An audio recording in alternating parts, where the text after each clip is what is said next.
News Talk 1070 KHMO presents On the Mark with Mark Hespin.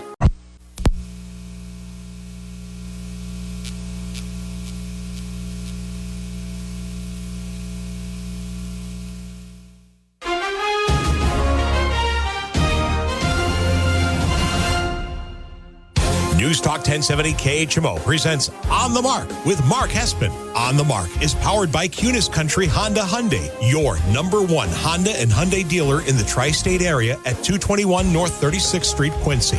Faith, family, and giving back. That's Cunis Country. And now, here's Mark Hespin. Good morning, Tri-States, and wherever you may be listening on the News Talk 1070 KHMO app. This is On the Mark. I am Mark Hespin, brought to you by Cunis Honda Hyundai, your number one Honda and Hyundai dealer in the Tri-State area, 221 North 36th Street in Quincy. You got to ask them about that lifetime powertrain, no fear warranty on new and used vehicles. Heading on into the last weekend of the month, you know they're making deals over Cunis Honda Hyundai. Tell them Mark sent you. Welcome on into episode 233 of On the Mark on this Saturday, April 27th. Thank you so much for making me a part of your morning. As always, you can follow me on all social media, Twitter/X, Instagram, and YouTube. Just search at Mark Hespin, MarkHespen. You can follow the show On the Mark KHMO on Facebook. Join us on the Facebook Live there as well. Wherever you're listening, whether it's on KHMO or the KHMO app, we thank you for making us a part of your Saturday morning. Storms across the Tri-States all weekend long. That's what we're dealing with here as I'm broadcasting live and local in our KHMO studios here in the heart of Quincy. This is a great week in sports. It's such a great week. We can now finally analyze the NFL draft, rounds 4, 5, 6, and 7 today. And so, your teams aren't out of it yet, right? This is where you find those depth guys. This is where the Rams found Puka Nacua last year. This is where the Niners found Brock Purdy 2 years ago. This is where, Amon-Ra St. Brown of the Lions, who we'll talk about a little bit later on, a fourth-round draft pick. You can find future NFL superstars and difference makers for your teams in 4, 5, 6, and 7. But mainly what your team is going to find is that guy who is going to be that backup linebacker, that reserve offensive lineman who you're going to need at some point in time this year to come in and make some plays for your team.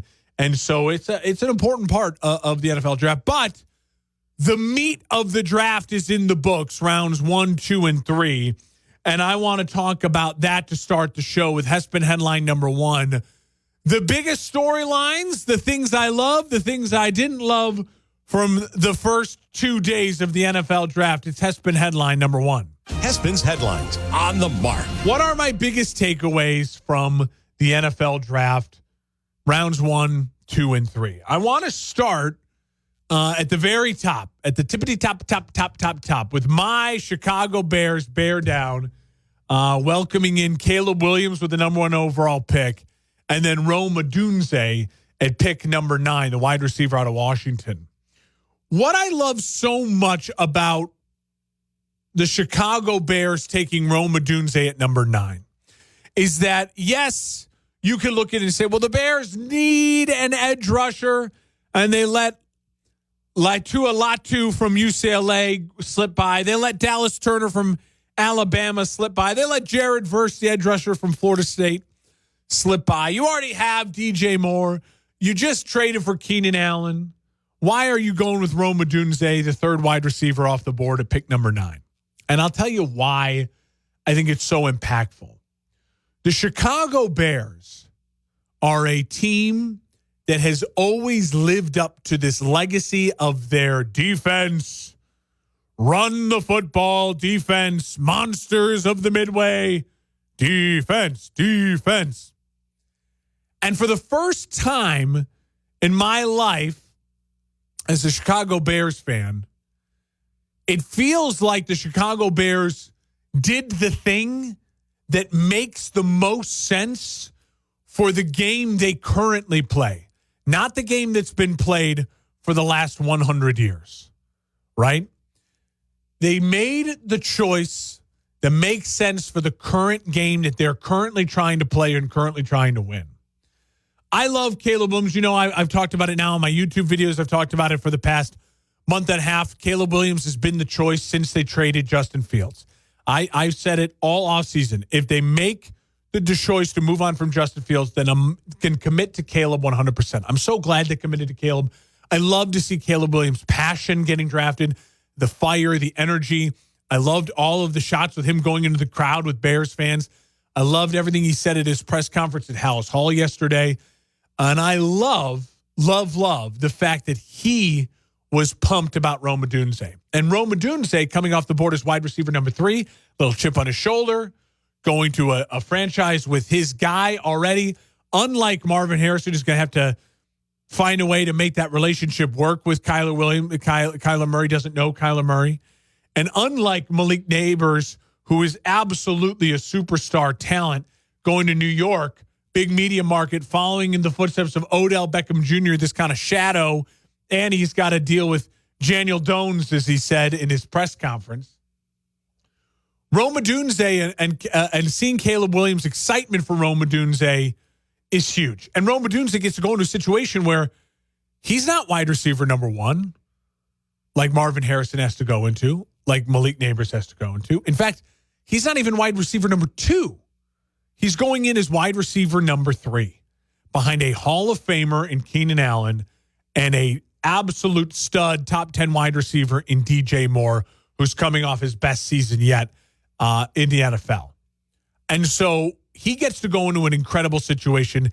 And along with it, the quarterback the Bears drafted gets to go into an incredible situation.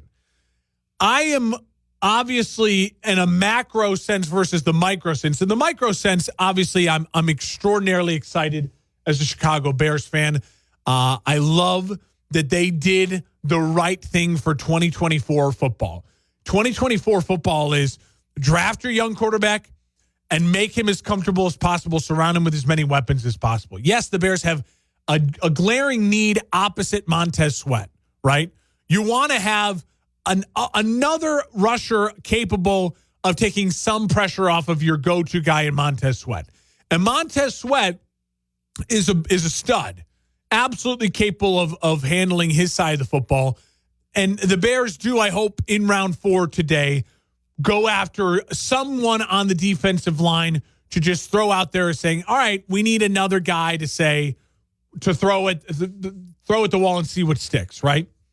But it's not like they're completely empty or devoid of talent. It's not like they have no one capable of actually making starts there. Plus the improved defensive line at the end of the year, it isn't as big of a need as I would argue, making sure the need of making whoever you drafted a quarterback, and I'm glad it was Caleb Williams, was set. The Rome Odunze pick is massive. It gives you the pressure. It takes the pressure off of Rome Odunze. It takes more pressure off of Caleb Williams. He's got 3 go-to targets. It takes the pressure off of Keenan Allen to start 17 games. And it takes the pressure off of DJ Moore. DJ Moore is now, you can't double team DJ Moore. You can't roll those safeties over to DJ Moore if you got Keenan Allen and Rome Odunze out there, extremely capable, go get the football, run any route wide receivers.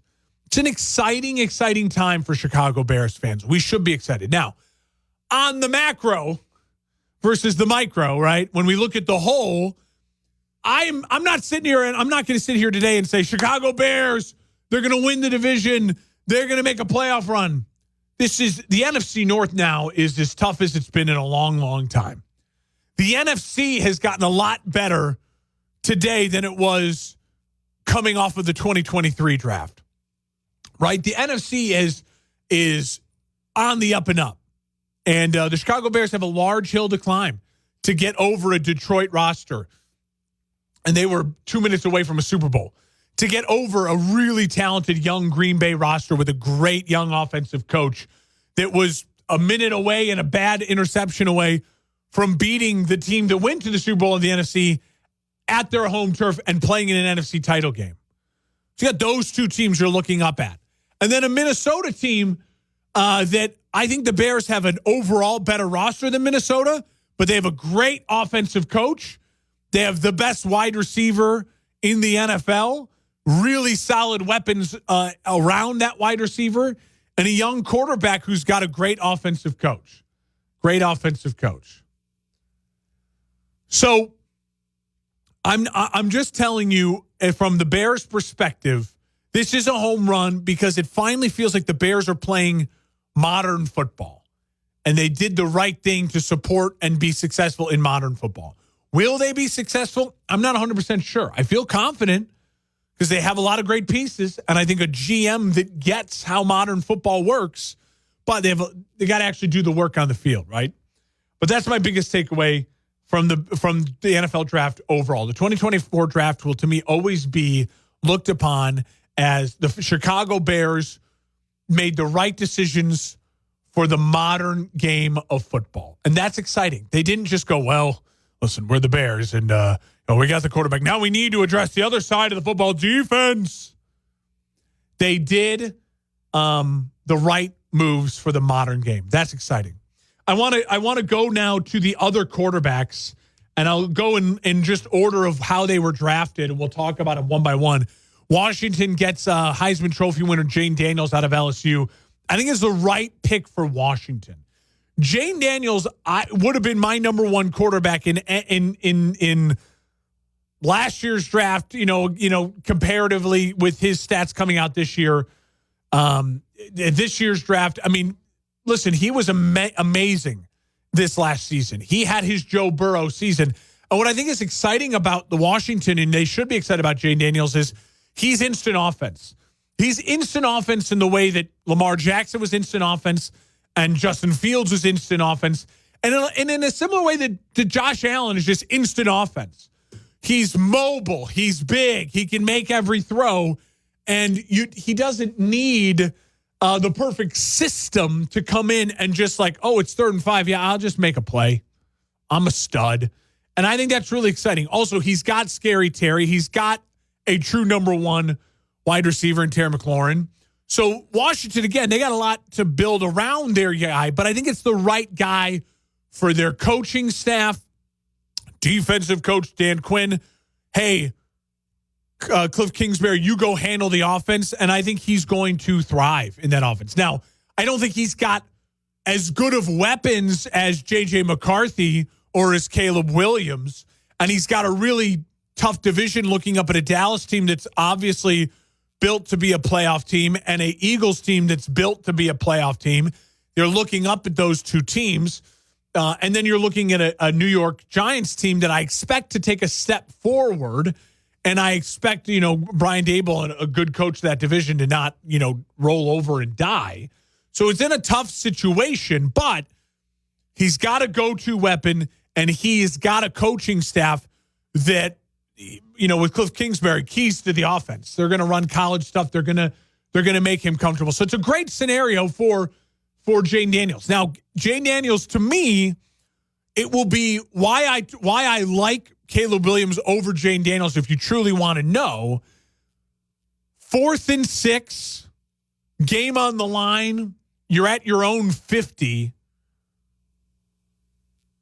Jane Daniels versus Caleb Williams. I trust Caleb Williams to make the right read and the right throw at the accurate moment more than I trust Jane Daniels. Now, I'm not saying Jane Daniels will be unsuccessful in that moment, but why I would choose Caleb over Jane is that Caleb, to me, feels already a little more Mahomes-esque in the sense that, oh, yeah, he can just get you it with his legs if that's what the defense gives him.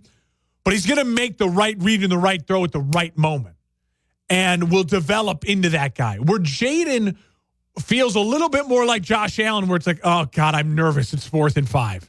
It feels like big play or bust a little bit. Now, just so, same with Lamar. Like, Jane Daniels could win an MVP. He's that type of talent. So I'm excited for him. I'm excited for Washington fans. They're just like me as Bears fans, as troubled historically at the quarterback position. So I'm excited for him, and I root nothing but for success for him. We'll move on to Drake May in New England. Here's the thing I love about Drake May. His brothers were college basketball players at UNC. They're an athletic family. He has all of the raw tools and potential that you would look at historically in any NFL draft and go, that guy is the guy I want to lead my franchise. Says the right things, tough, physical, comes from an athletic family, has all of the traits. Why Drake May doesn't rise above Caleb or Jaden is because in the modern NFL, in 2024's NFL, when you see the successful quarterbacks, the guys winning MVPs going deep, guys being Joe Burrow, Josh Allen, Lamar Jackson, and Patrick Mahomes, he is not in that mold. He's more in the mold of Justin Herbert, Trevor Lawrence, CJ Stroud, where you look at those guys, you say all of them successful and can be successful in the NFL, but all of them need more of a system and more of a talent surrounding cast around them that you trust and believe in, right? And Drake May has some real growth to do still at the football position, at the quarterbacking position. Now, in 5 years from now, if Drake May is leading the Patriots deep into the playoffs, would I be shocked? Absolutely not. I want that absolutely clear. I wouldn't be shocked at all. But if Drake May going into year 4 feels like Trevor Lawrence going into year 4, where you're like, it's kind of a big year. Got to really see it. Got to kind of see that next step. Would I also be shocked? No, I wouldn't.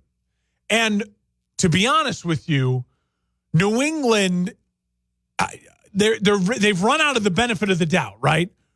I can't just say, oh, well, they're going to New England, he's going to be successful.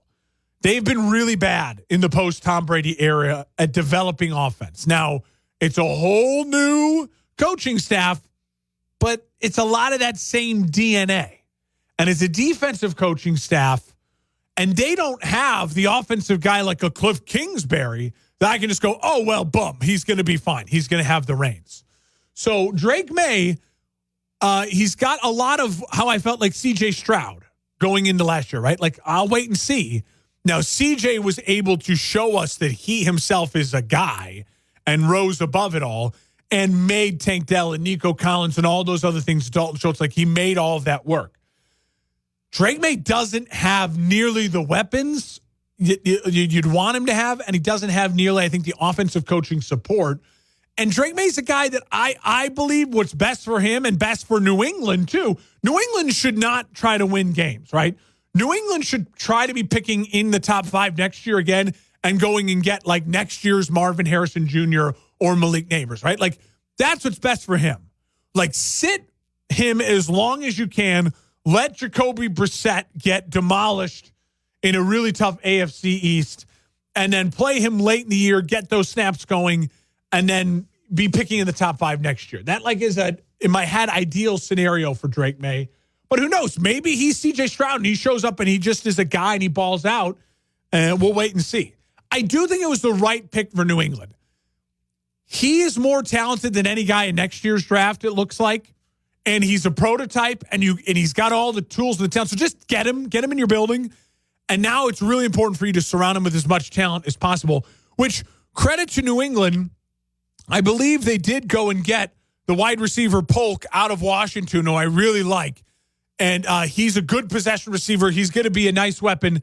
And I think they also, later on in the 3rd round, let me quickly, this is on the fly, bad radio. Yeah, they got the offensive tackle, Wallace, out of Penn State. So what did they do with their next 2 picks after taking Dre May? Offense. So credit, it looks like they understand, we know we need to support him. Let's move on to, obviously, the surprise of the draft, the thing that made us all kind of jaws drop, the thing that everyone's been talking about for the past 48 hours now, and that is Michael Penix Jr. getting drafted by Atlanta at number 8. I will say this. The only way this pick is really, truly justifiable is that somewhere deep down in the bowels of Atlanta's organization, they know something we don't know about the health and longevity of Kirk Cousins. And that being said, it's even more embarrassing for them that they gave Kirk Cousins $100 million guaranteed. I said after the Kirk Cousins contract, I was really pumped for Atlanta because it felt like they had a really clear direction. And now, a month later, I'm like, Atlanta has no clear direction. It's like they screwed it all up in a month. You have a guy who you bring in there to stabilize your position and win now. Like that division's wide open for the taking. Go win now. And you had the opportunity to add an offensive weapon, add an offensive lineman, add the best edge rusher in the class to a defense that could use it. And instead, you draft a guy who, all best case scenario, isn't starting until the 2026 season, right? Because Kirk Cousins, you're paying to start the 2024 season and the 2025 season. He's getting $50 million a year for that. So you're paying him to do that. So best case scenario, he's starting the 2026 season when you're then only paying Kirk about $10 million and you can kind of, let the competition begin. What's concerning now for Atlanta is you're on the hook for $100 million. And what if Michael Penix Jr. is balling out in camp and then balling out in the preseason and Kirk Cousins starts the year and they're 1-4 and he doesn't look great? You just created controversy for yourself and you've created a problem. Now, it's a good problem to have if Michael Penix comes in and is just a superstar, right? But you are then saying like, all right, well, you just wasted a lot of money for no real reason. And now you got to try to salvage that by someone taking Kirk Cousins and getting something for him or keeping Kirk Cousins as a backup. I don't know if he's going to be happy playing that game. I will say this. Overall, I don't get it. But if Michael Penix Jr. becomes a superstar for them, then it's all for naught. It's all for naught. And they're the ones who are going to feel good about it. And I will say, if you're Michael Penix Jr., I would be pumped about this. Like, I would be pumped. It's not your fault. Like, pressure's off to start right away. So just go into camp and compete your ass off, compete your butt off, and go be a stud and put all the pressure on Kirk Cousins, right? Go immediately become good friends with young Drake London and young Kyle Pitts, the guys same age as you, and Bijan Robinson, and just go in there and play loose, play free, and learn and observe. And if and when you get your chance, take it, because you have talent around you and you have a division for the taking. And I think it's a great landing spot for Michael Penix Jr. And I think he has every chance to be successful if and when he gets the chance. So if I was an Atlanta Falcons fan, I'd be frustrated because I think if I'm a Falcons fan in my head, I'm thinking at Penix's ceiling, he's Kirk Cousins. Right? And so I guess I just gave up the 8th pick, where I could have added a star player to my roster to have a really, really stud roster and to just try to go win and make an NFC championship game over the next 2 years with Kirk Cousins and a stud roster. And now I'm less likely to make an NFC championship game. And my hope is that the guy we drafted 8 overall becomes Kirk Cousins. It's a tough spot to be in. Now, let's talk about the Minnesota Vikings and J.J. McCarthy. J.J. McCarthy, as you know, as I've said, I had him as about this 4th kind of guy. I thought he's got better upside than Penix and Bo Nix, kind of barely. I think Penix and Bo Nix are better to win right now in the NFL, but J.J. McCarthy got really lucky. J.J. McCarthy ended up at the best possible situation for a quarterback to be in, even better than the Chicago Bears. Yes, I've said it all along. Minnesota is the best spot for any of these quarterbacks. If you were Drake May, Jane Daniels, Caleb Williams, Michael Penix, J.J., or Bo, you would be sitting there with your agent having the conversations like it's Minnesota, right? Like Minnesota's the place we want to be. You get Justin Jefferson, you get TJ Hawkinson, You get Jordan Addison, and you get, to me, this is what puts them over the top of Chicago. You get Kevin O'Connell. You get the offensive coach in Kevin O'Connell. So kudos to J.J. McCarthy and your luck of falling into that absolute, historically great place to be. I will say now, though, does he start week one? You paying Sam Darnold? I'm very interested to see how camp goes. If in camp he looks great and he's the guy and he's balling out, you start him week one. If in camp it's like, no, we need to see, and Kevin O'Connell will know right away, then you have the luxury of starting Sam Darnold and slow baking this in. But I will say, if there's one quarterback, in my opinion, that's under the most pressure to be successful, it's J.J. McCarthy. Caleb has pressure to be successful, don't get me wrong. But if he's not, it'll be, the Bears. I mean, the Bears just suck. I mean, the Bears can never have a quarterback. He's got that built-in excuse. Well, the Bears, a defensive coach, Bears, history, it sucks. J.J. has great offensive coach, great weapons. You got to go be successful. You got to go be successful. So we'll see. I'm fascinated by that. I'm not going to try to project it right now. If I was J.J. McCarthy, I'd be pumped. I'd be pumped to land in Minnesota. And finally, Bo Nix in Denver. Here is you ready for it? My hottest of hot takes. I'm going to stand on this. I'm going to put my name and my reputation on the line for this. I firmly believe that the Vegas Raiders will make the playoffs before the Denver Broncos. That's my feeling. I think this is a bad pick. I think it's a dumb pick. I think it's a Sean Payton is cocky pick. And I think that it is, if I was the Denver Broncos fan, I'd be so frustrated by my organization. I'd be so angry, be so frustrated. Because you have the coach you believe in, but your coach is so cocky that he believes he could take Bo Nix and turn him into Drew Brees. Good luck with that. With your wide receiver number 1, Cortland Sutton. And what did the Broncos do in round 2 to help their young quarterback? Well, let's see. Let me quickly look here. Oh, yeah, that's right. They didn't have a pick in round 2. Well, it's all right. What did they do in round 3 to help their young quarterback? Oh, yeah, well, an edge rusher from Utah.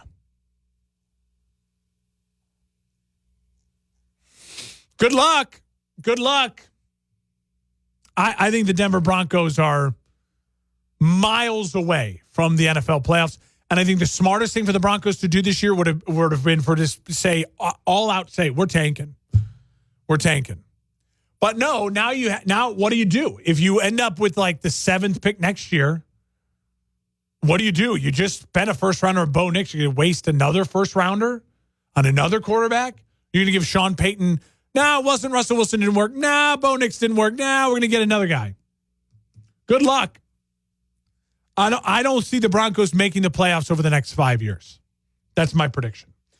Finally, you're listening on the Mark News Talk 1070 KHMO on the KHMO app. I know this has been 30 minutes straight of draft talk, and I couldn't be happier about it. I want to touch on a couple other really quickly, just things I loved. The Jags getting Brian Thomas Jr., wide receiver LSU. Love that. They let Calvin Ridley go. He wasn't the right fit. He's getting old, got really expensive. You get younger. You get a great fit. You support Trevor Lawrence. Love that pick. Joe Alt to the Chargers. Love it. I love what Harbaugh said. The offensive linemen are weapons. I can't wait to see the new look Chargers. Philly, Cooper DeJean and Quinion Mitchell, 2 of the top 3 corners, in my opinion, in the NFL draft. They go get them. What happened with Philly last year? Their secondary fell apart. I love this. I think Cooper DeJean is going to be used as a weapon on that Philadelphia roster. Very pumped for Philly. I think that was a good draft. And then the Panthers, I'll give the Panthers credit. I like Xavier Legette, especially in Carolina. He's a South Carolina guy. Have you heard the kid speak? He sounds like something out of like a cartoon. He just talks like this. It's like a Bobby Boucher. It's amazing. I love him. He's my new favorite, like wide receiver in the NFL.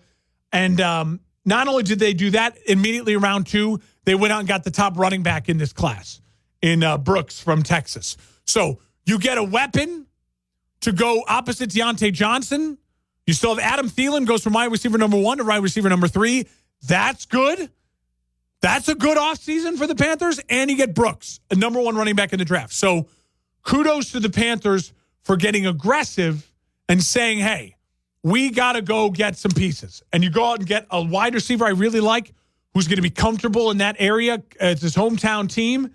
And you go get the number 1 running back in the draft. Crucial moves. They spent a lot of money on guards and offensive line in the offseason. The Panthers, credit to them, are doing something to support their young quarterback. They're supporting him. They're giving pieces. They're bringing in weapons. I like that. Finally, Spencer Rattler. Watch out for him to go to a place like Miami, Cleveland, or the Jets. Teams that don't need a starter right now, but he's a talented kid. You bring him into a talented organization, especially with like a Cleveland with a Stefanski or a Miami with Mike McDonald, and then Joe Milton. Could he go late 5th, 6th round, 7th round? He's got all the raw ability. I'd love to see a team like a New Orleans, Tampa, Seattle, someone who doesn't need a starter, but just like, man, could you just bring him in and just see what that raw talent's like? Keep your eye out for that. Keep your eye out for that. All right, we'll take a break. When we come back, the NBA playoffs, some series look like they're already over. We'll talk about it next. Live and local on the mark. News Talk 1070 KHMO, the KHMO app, brought to you by Kunis Honda Hyundai. What is dedication? My daughter started making necklaces. She makes what we call affirmation fashion. I tell her every day that your black is beautiful. Your black is beautiful. And if there's anything better than being beautiful, it's being smart. And if there's anything better than being smart, it's being kind. And reaffirming that every day is our method of making sure her chin never drops. My dad wasn't around, and I remember riding a bike and falling off and cutting myself, and me never just wanting to get back on it. People ask, how your children learn how to ride a bike, and you didn't. I didn't teach them. I just created an environment where they taught themselves, and all I had to do was be there. That's dedication. Visit fatherhood.gov to hear more. Brought to you by the U.S. Department of Health and Human Services and the Ad Council.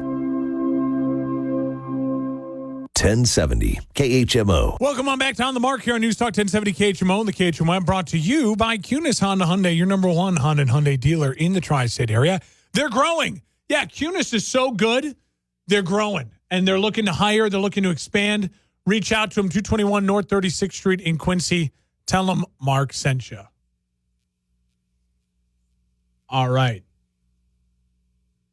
I do need to make this every year after the draft, Michael, on our Facebook Live comments, our guy Michael, he says, I think after the draft every year, I do need to make it like it's just a 2-hour show every year after the NFL draft. All right. Let's get into the NBA playoffs. The Suns stink. They're down 3-0 to the Timberwolves. Don't forget the Suns stinking with also the Timberwolves are really fun to watch. They're really good. Timberwolves are a special young group that is really coming together. I don't know how long they can make this last with Gobert and Towns and Ant Edwards, but Ant Edwards is a superstar. I think he's quickly becoming the best American-born player, and I cannot wait to watch him on the Olympic team this summer. I truly think right now the Timberwolves are the only team in the West that can give Denver a real run. They have the size, they have great role players, and they have a superstar in Ant. And I think that is going to be something to really keep an eye out for. The Suns, listen, this is, again, another reason why I don't think Kevin Durant is a top 10 player of all time. I mean, he may not even be a top 15 player of all time. Anywhere KD has been without Steph Curry, it's just very, I'm a scorer and my teams lose. I don't know how to put KD's legacy into totality right now. It's still being written. But at this point in time, I mean, he went to a Suns team that was in the finals, got rid of Chris Paul, got rid of DeAndre Ayton, and now he's about to get swept in the first round. It's a bad look. And the Suns just have no answer for Anthony Edwards. Meanwhile, the Clippers, they're dead. Listen, Luka's just been great, and Luka has been playing defense, which I think has been so fun to watch in this playoffs. The evolution of Luka Doncic, really cranking up the defense. If Luka can do this every playoff run, then he really is about to go on. He could be on his way to a Dirk Nowitzki special type of a run here. I still think the Mavericks are a player away. I don't know what that player is. I think they need a real, still like wing threat to score just like 20 on his own and create his own shot. But this Mavericks team has just been, it's really the Clippers are old. They don't look healthy, and they're just a hodgepodge. It's a bunch of guys who they got their money, their legacy's set, and they just feel like they're just cashing checks at this point. Meanwhile, the Bucks and the Pacers, they're in a bare-knuckle brawl right now. Bucks down 2-1. They are in a must-win Game 4. And I think the Bucks certainly can. Middleton is awoken in this series, but so is Pascal Siakam. It's been a really fun series to watch. They're very evenly matched without Giannis. I would, if I was the Bucks, keep Giannis on the sideline as much as you can. But that means she's a must-win. This is a must-win Game 4 to keep Giannis on the sidelines for the Bucks, down 2-1 to the Pacers. Meanwhile, today's action in the NBA playoffs, we got some great games. Cavs and Magic. This is a rock fight, and Paolo Banchero is fun to watch. At this point, I think the Cavs will win because they just have home court. I expect the Magic to win. I expect this to go back to Cleveland 2-2. It's just, I don't know if Orlando can win on the road. I just don't know if they have that in them yet. But these are very evenly matched teams, and Paolo Banchero is a future superstar in the making. What he's done in his second year in the NBA, getting the Magic to this point, it's a fun, young team. Happy for them. But Cleveland, Donovan Mitchell is just, he's the veteran star in this series, and it doesn't feel like he's going to let this one slip away. Pelican and Thunder, the Thunder are to their last stand. They finally get a home game in this series. Can they make it interesting? If they lose Game 3, it'll be over in 4. The Thunder are a fantastic team. They play great team basketball. They run. They're young. They're energetic. They're hungry. They all want to prove themselves. It is a recipe for playoff success right now, and SGA is unreal. He's averaging 30 and 5 and 6 in this series so far in 2 games. He's unreal. Meanwhile, the Celtics and the Heat culture is real. I said last week I expected the Heat to steal 1 game at home, but now they're going to Miami 1-1. That place is going to be electric tonight. And if the Celtics don't come out with their A game, they could easily find themselves down 2-1. Now, I think the Celtics will still win this series, but the Celtics do not want this thing to go more than 5 games. They've got to find a way to lock it up, come out with their A game, get back in control of this series, get Game 3. If not, this game could go 6 or 7, and the Celtics will win it, but they will not be as rested as they want to be for the next series, which will be an emotional series against, I think, Philadelphia. Speaking of Philadelphia, the Knicks and the 76ers play tomorrow night. Listen, Joel Embiid, I've been critical of him for not winning more in the playoffs, but I don't think you can be critical of him as who he is as a player, as a guy. 50 points, Bell's palsy, a knee that is the size of an elephant leg. I mean, it's just swelling up. It's not healthy. He's gutting it out. And I hope the 76ers win this series because I think 76ers versus Phillies is a really fun match. Versus Celtics is a fun matchup in the second round. The Knicks Can they steal one in Philly here? Can they steal game 4? And then if they can, I think they'd lock it up in 5. That's the Knicks' best chance right now. Win game 4, lock it up in 5. If Philly wins game 4, I think Philly's going to win this series. Joel Embiid's a warrior. 50 points, Bell's palsy, looks like death. Speaking of death, the Lakers. Yeah, they're dead. I'll say this. Can I just say this about the Lakers? LeBron is insane. He's amazing. He's amazing. I think these series don't hurt his legacy. I think they help. Unlike KD, his legacy is getting hurt by these. LeBron is so old, and yet he's so good. He's so good. And no, he at stretches disappears defensively and everything, but he's old, he's ancient, and he's still so good. I would love to see LeBron go to Golden State this offseason and just chase another ring. He's like the Lakers they're not going to be able to compete with the Nuggets. They're just not. They'd have to bring in a lot, and they could. I mean, there's pieces out there available.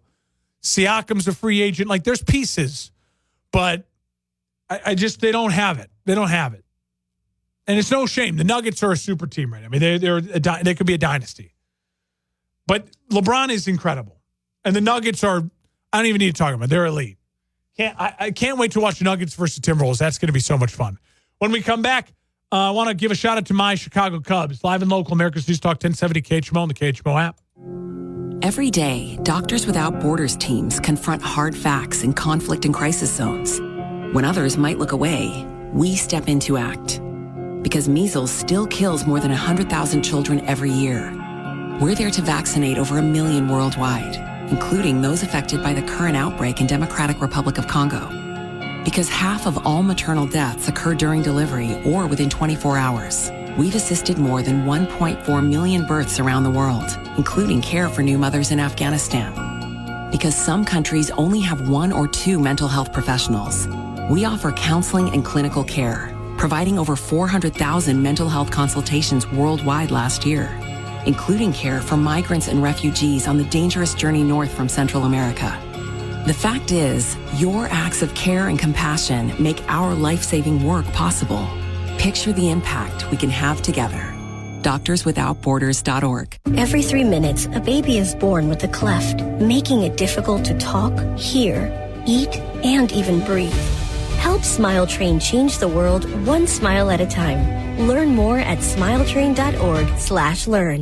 Here's your weatherology forecast from the News Talk 1070 KHMO Weather Center. Overcast skies today with a slight chance of thunderstorms. Highs level off around 81. Southerly winds 10 to 20 miles per hour. Overcast tonight. Chance of thunderstorms 65. Right now, it's 68 degrees. Welcome on back to On the Mark here on News Talk 1070 KHMO. The KHMO app brought to you by Cunis Honda Hyundai, number 1 Honda and Hyundai dealer in the tri-state area. Over 3,000 new and used vehicles to choose from. Stop by the dealership, 221 North 36th Street, or just shop online at shopcunis.com. Tell them Mark sent you. Hey, can I shout out my Chicago Cubs? I know we're on Cardinals radio, but my Cubs off to the best start since 2016. I love this team right now. They are 17-9, 10-3 at home, tied for the best record in the NL at home with the Atlanta Braves. This team has a bona fide ace, Shota Imanaga. The Cubs have won all 5 of his starts. He's 4-0 with a .98 ERA, 28 strikeouts, and they're doing all of this with no Bellinger. Steele is out. Sia Suzuki's out. Hey, Pete Crow Armstrong, that's fun. I'm pumped about this Cubs team right now. I think there's a lot to be excited about. Still really early, but a lot to be excited about. Coming on back, wrapping up the show next on the Mark, brought to you by Cunis Honda Hyundai. 1070 KHMO. Welcome on back to On the Mark on News Talk 1070 KHMO and the KHMO app, brought to you by Cunis Honda Hyundai, the lifetime powertrain, no fear warranty. You got to ask them about it. 221 North 36th Street in Quincy. Tell them Mark sent you. Wrapping up the show here, the Detroit Lions did something really interesting right before the draft. They extended Penei Sewell, made him the highest paid tackle in the game, well-deserved. And they extended Amon-Ra St. Brown, making him the highest paid annual wide receiver in the game, for only like 24 hours, because then the Eagles made per, season like cap hit A.J. Brown the highest paid wide receiver in the game. These were really smart deals by both teams. Each team capped it are averaging around $30 million a year. That's a lot of money to spend on a wide receiver. That is a lot of money. But they are important pieces for these really good teams, playoff caliber teams. And it puts the pressure now on Cincy, on the Vikings, and the Niners. The Vikings and Cincy can say that they have their star wide receivers, Jamar Chase and Justin Jefferson, can both say, we're better than both those guys. And there's no disputing it. Justin Jefferson's the best wide receiver in the league. Jamar Chase, in my opinion, is the second best wide receiver in the league. You have the two top guys. And they're like, wait. Amon-Ra St. Brown's getting $30 million? I want 40. And their teams their hands are tied. What are they going to do? They have to do it. And all that's going to do is really hurt the Vikings, and it's going to really hamstring the Bengals, who's already paying Joe Burrow a fortune. At least the Vikings aren't paying their quarterback anything. And then you get scenarios like, what do the Niners do? Both their wide receivers start chirping about contracts. Ayuk wants to trade. Debo unhappy. They just say, all right, we're going to draft Ricky Pearsall. You want, we'll trade you. We'll move on from you. Or do you want to stay with a winning organization and, I don't know, make a reasonable $28 million a year? So if I'm the Niners, I ain't paying Debo and I ain't paying Ayuk more than Amon-Ra St. Brown. If I'm the Bengals and I'm the Vikings, obviously you got to pay them more, Chase and Jefferson, than Amon-Ra St. Brown, but do it smartly. Front load it, long contract, Bengal for life, Viking for life type of thing, long contract, spread that cap hit to where it's manageable and you can keep giving out bonuses and make it workable. Smart of the Lions and the Eagles to get those deals done. Hey, guys, thanks for listening as always. You should follow me on Twitter/X, Instagram, and YouTube at Mark Hespin. If you're listening on the radio, follow the show on the Mark K. Tremo on Facebook. We'll see you next week. Enjoy the rest of the draft.